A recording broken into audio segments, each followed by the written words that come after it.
আজকে তোমাদের আমি একটা জিনিস বানাই দেখাই।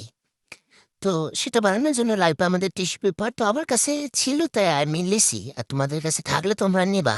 তো নেওয়ার পরে এভাবে তোমরা নিবা ভিডিওতে দেখানোর মতো। নেওয়ার পরে এভাবে কাইটা নিবা। না কয়েকটা ভাগ করে নেবা। নেওয়ার পরে যে করে তোমাদের লাগবে আর কি, যে মোতাবেক হবে তারপরে এভাবে ডিজাইন করে কেটে নেবা। নেওয়ার পরে আস্তে আস্তে সবগুলো এইভাবে কেটে নেবা। তো নেওয়ার পর আমি মেলাইতে যখন গেছি তখন দেখি উড়িষ্যালে সালে একদম বাজে হয়েছে। তো বাদ দিয়ে পরবর্তীতে অফ ক্যামেরায় আমি আবার প্যানে নিছি। তারপর আর কি এভাবে তোমরাই নেবা। ফুল তৈরি করবা। তৈরি করার পরে অ্যাক্রিলিক কালার থাকলে নেবা, সেটা নিয়ে হচ্ছে এভাবে ওখানে তোমরাই দিবা। দেওয়ার পরে আবারও দেখে দিচ্ছি, দেখো তোমরা যদি না বুঝে থাকো তাহলে ভিডিও দেখে তোমরা শিখে নিতে পারো। তো এভাবে কালার দিবা, কালার না থাকলে সমস্যা নাই।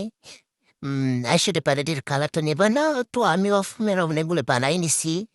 তারপর আর কি এভাবে সুই সুতা নেবা। নেওয়ার পরে সুই সুতায় এভাবে গাইটা নেবা। তো আমি অনেকগুলো গাইটা নিছি তোমাদের দেখানোর জন্য, পরবর্তীতে একটু গাঁথলাম। তো এই আর কি হয়েছে, কেমন হয়েছে জানাবা।